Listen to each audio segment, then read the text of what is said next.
There is a Japanese word made of just 6 letters, Ikigai.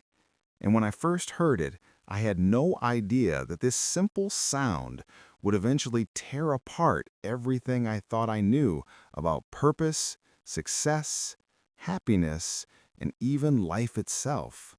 Because until that moment, I believed that meaning was something you had to chase, to earn, to acquire through struggle and achievement. But Ikigai slowly revealed to me that meaning was not something I had to conquer, it was something I had to remember. And the strangest part was that it had been there all along, hiding quietly in the most ordinary corners of my existence, waiting for me to stop running long enough to notice it.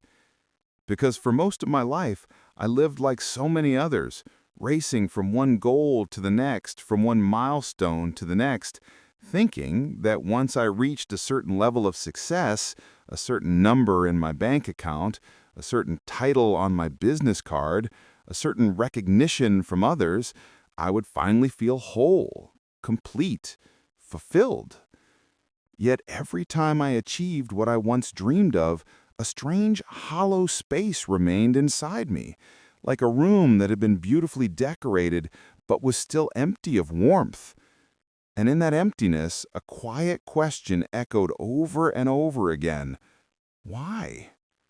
Why go through all this effort, all this stress, all this constant pressure to not fall behind, if in the end I still felt disconnected from myself, from the world, from real joy? And maybe you know that feeling too, that strange contradiction of looking successful on the outside while feeling lost on the inside, because the world had taught me a powerful lie. It told me that purpose was something big, something grand, something that required fame, money, impact on a large scale. But Ikigai whispered a very different truth, a truth so subtle you can only hear it in silence. On the quiet island of Okinawa in Japan, where more people live beyond 100 years than almost anywhere else on Earth, researchers kept searching for the secret to their longevity, thinking it must be a special superfood, a miracle exercise routine, a hidden gene. But what they discovered was something far less glamorous and far more important. These people did not live longer because of what they ate. They lived longer because of how they lived. Because every one of them woke up with a small yet powerful reason to begin another day. Not to conquer the world, not to grow an empire, not to dominate or outshine others, but simply to take care of a garden, to prepare a meal for family, to greet a neighbor, to keep the beach clean, to teach a child, to be useful in even the smallest way. And the more I learned about their way of living, the more I realized how disconnected my own culture had become from the essence of life. Because in the Western world, only 13% of people say they feel fulfilled by their work, which means that the vast majority of human beings are spending 8 or more hours a day doing something that quietly drains their soul.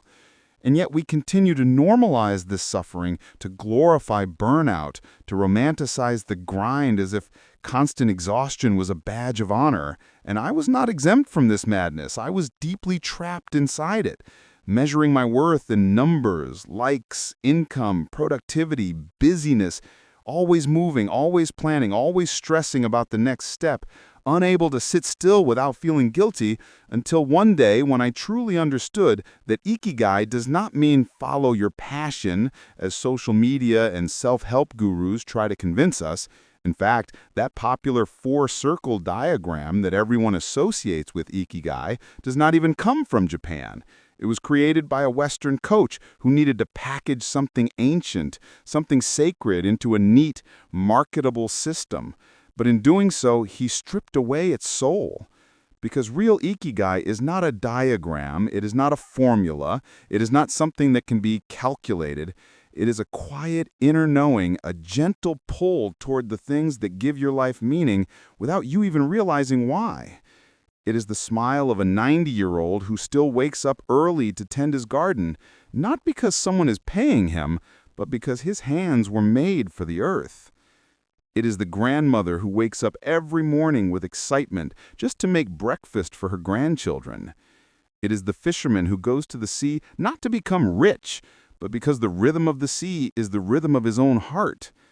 And when I understood this, I felt something inside me break, but in a good way, like an old chain snapping, because I had been desperately searching for my purpose in extraordinary things, while my real purpose was hiding in ordinary moments that I dismissed as insignificant.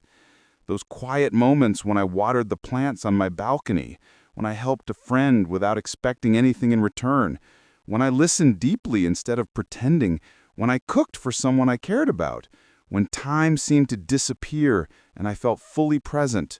Those moments were not random. They were clues. They were breadcrumbs leading me back to myself. And yet another layer of wisdom emerged when I learned about a concept called moai, which is a lifelong circle of friends in Okinawa who support each other in every stage of life, emotionally, socially, practically, spiritually. And studies revealed that people who belong to a strong moai live significantly longer and healthier lives. Not because they avoid problems, but because they do not face them alone. And that realization shattered one of the biggest myths I had ever believed, the myth of the self-made individual, the lone warrior, the isolated achiever. Because we love stories of people who made it on their own, but no one truly lives or succeeds alone. And my emptiness was not just from lack of purpose, it was from lack of true connection. From distancing myself emotionally for the sake of productivity, from treating relationships as distractions rather than as the very reason life feels worth living. And in that moment, I finally understood why so many people collapse after retirement, why after decades of work they suddenly feel useless, invisible, lost, because their entire identity was tied to a role, a title, a function, and when it disappeared, nothing remained. But in the philosophy of Ikigai, you are never meant to stop being useful. Even if your body becomes slower and weaker, your presence, your experience, your kindness, your attention, your wisdom are still needed. And this realization forced me to confront an uncomfortable truth about my own life. I had been building myself on external structures that could be taken away at any moment. Money, status, validation, and if they vanished, who would I be? So I decided to take a step that felt almost radical in a world obsessed with productivity. I decided to slow down, to observe, to stay, to reflect. I committed to spending 30 days living with awareness, not trying to maximize output, but trying to understand what truly made me feel alive. Not by reading another book or watching another video, but by paying attention. And during these 30 days, something extraordinary happened in the most ordinary way. I noticed the quiet satisfaction that came from simple rituals. The morning light touching the leaves of my plants, the peace in organizing a small space, the calm in writing my honest thoughts, the warmth of making someone feel seen. And it dawned on me that Ikigai is not something you choose like a product from a shelf. It is something that slowly reveals itself when you pay attention to where your energy naturally flows. Because the word itself is made of iki, meaning life, and gai, meaning value or worth. Literally, the value of being alive, the unique effect your existence has on the world, and this effect does not need to change history to be meaningful. It can change one moment, one heart, one corner of the world. And it became painfully clear to me why so many people who are financially successful feel empty inside. They have achieved what society rewards, but have ignored what the soul requires. And the Japanese understand something that the modern world has forgotten. They say, wo mitsuketa, meaning, I have found my reason for living. Not that I created it, not that I forced it, not that I achieved it, but that I found it, as if it was already there, patiently waiting for them to slow down enough to see it. But of course, there is a powerful enemy standing between people and their ikigai, and that enemy is constant rushing. The pressure to grow faster, to earn more, to do better, to be seen, to matter on a massive scale. And that pressure blinds us to the beauty of the present moment, to simple joy, to meaningful stillness. In Japan, there is another concept called hansei, which is deep self-reflection, the willingness to look honestly at your life, your actions, your direction, and ask yourself hard questions without judgment. And how often do we ever do that? When was the last time I sat alone in silence without a screen, without music, without distraction, and truly asked myself who I am and where I am going?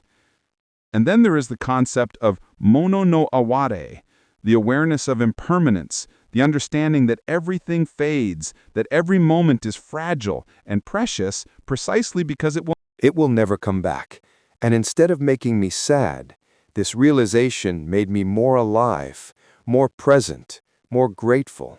Because when you know that nothing lasts, you stop postponing life, you stop living for someday, and start living for now. You stop rushing through the journey in the name of an imaginary future destination. And paradoxically, by slowing down, I became sharper, more focused, more creative, more connected, not because I forced myself, but because I was finally aligned with something real, something beyond ego, beyond ambition, beyond fear. And that is when I discovered another essential truth. Ikigai is not a sudden lightning strike. It is a garden that must be cultivated every single day through small, consistent acts of care. And like a garden, it can wither if neglected. And perhaps the most liberating realization of all was that my Ikigai did not have to be my career. It did not need to be monetized, scaled, optimized, posted online for validation. I met people who found their deepest purpose in volunteering, in caring for others, in creating beauty, in teaching, in nurturing life, not in building empires. And society tries to convince us that if you love something, you must turn it into a job, you must monetize it. But sometimes the purest form of Ikigai is something that belongs only to your soul, untouched by external pressure. And this does not make you smaller, it makes you fuller. Because Ikigai is not about being extraordinary, it is about being true. And slowly, I realized that in my entire search for greatness, I had overlooked the sacred power of smallness, the beauty of simple contribution, the magic of showing up with presence and love in simple moments. And maybe, just maybe, the reason I had felt lost for so long was not because I lacked direction, but because I was looking in the wrong place, searching outward for something that could only ever be found within. And by the time I truly understood this, my entire definition of purpose had changed forever. Once that realization settled within me, I could no longer look at life the same way again, because everything I had been conditioned to chase began to lose its grip on me. And in its place grew a quieter, deeper, more grounded sense of direction. Not driven by fear or comparison, but guided by something almost ancient, as if my soul recognized a truth that predates modern civilization. And suddenly, my days were no longer a desperate run toward an invisible finish line, but a conscious walk, filled with small moments of alignment. And one of the most powerful shifts I experienced was the way I began to listen, truly listen, not to noise, not to social expectations, not to the endless opinions of others, but to the subtle language of my own body and mind. I noticed how certain moments expanded me, how certain actions filled me with calm strength, how certain routines grounded me, and how other things that once felt important suddenly felt hollow. And in this new awareness, I began to define success in a completely different way. Not as accumulation, but as contribution. Not as recognition, but as resonance. Not as speed, but as depth. And the more I lived this way, the more I realized that Ikigai was never meant to be a dramatic discovery. It was meant to be a gentle unfolding, like the slow opening of a flower each morning under the light of the sun. Because when people ask, "How do I find my Ikigai?" they imagine a moment of clarity, a sudden epiphany that will illuminate their entire future. But that is another illusion created by a world addicted to instant results, because Ikigai reveals itself through action, through repetition, through presence, through patience, through devotion to the small tasks that no one sees. And I began to understand that the happiest people are not the ones with the biggest achievements, but the ones who are deeply connected to what they do on a daily basis, even if what they do looks insignificant to the outside world. And this realization humbled me. It softened the restless part of me that always wanted to be more, to do more, to prove more. And it replaced it with a new question, a much more powerful question. Is this aligned with who I truly am? And when I started asking myself that before making decisions, my life slowly fell into a different rhythm. A rhythm that felt natural instead of forced, peaceful instead of anxious, honest instead of performative. And I noticed another shift that I never expected.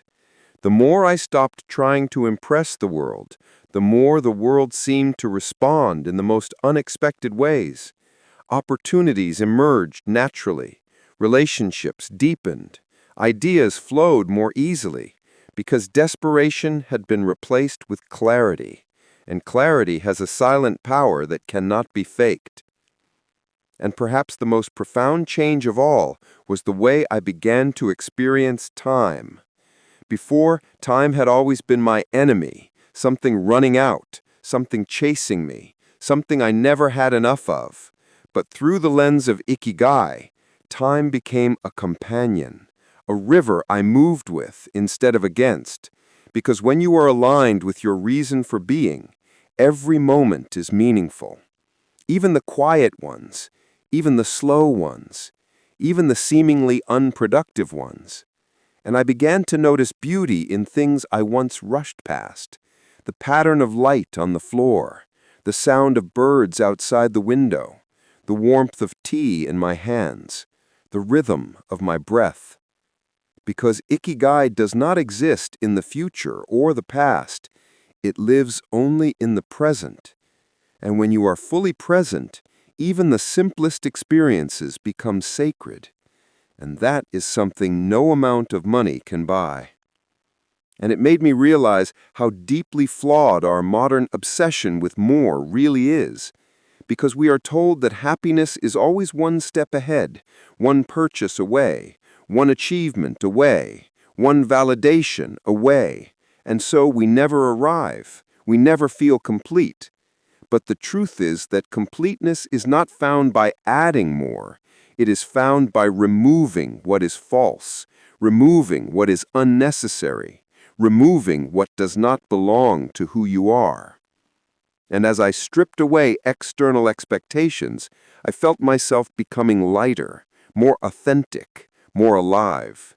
And still, that part of me shaped by society occasionally whispered, "Is this enough?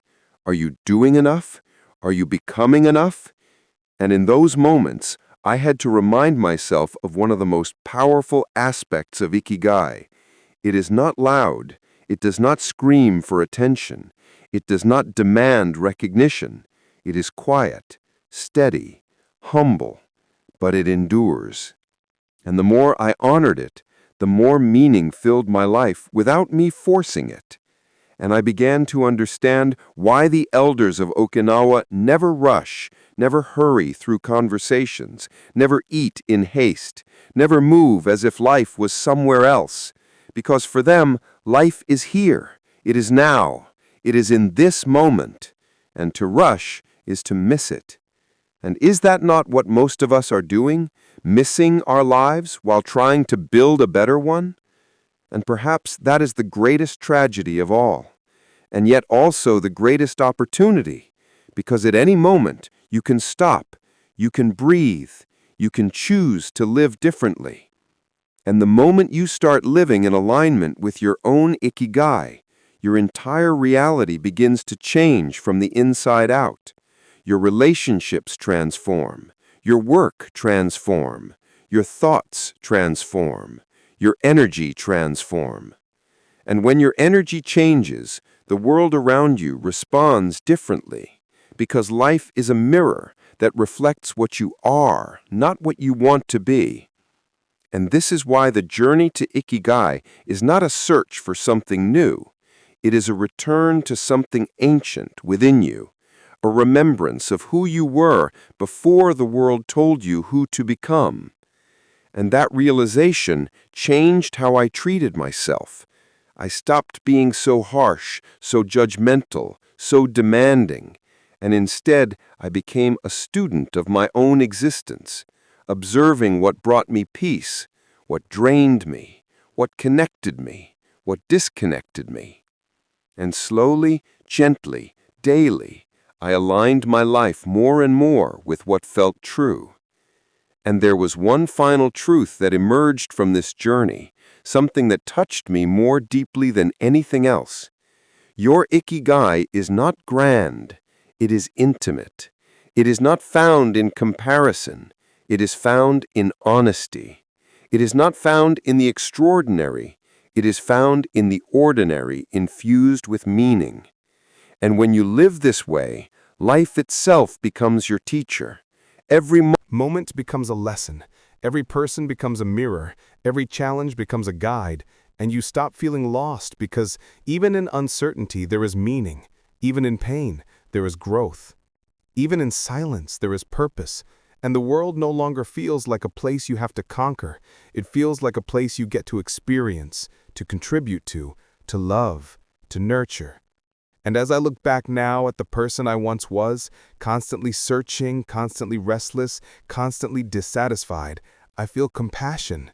Because that person did not lack ambition, he lacked alignment. He lacked connection with his own essence. And if there is one message I want my journey with Ikigai to leave in this world, it is this. Do not wait for a perfect career, a perfect moment, a perfect plan, or a perfect version of yourself to begin living with purpose. Because purpose is not waiting in the future. It is whispering to you in the present, in the simple things you are already doing, in the quiet moments you overlook, in the small ways you touch the lives of others without realizing it.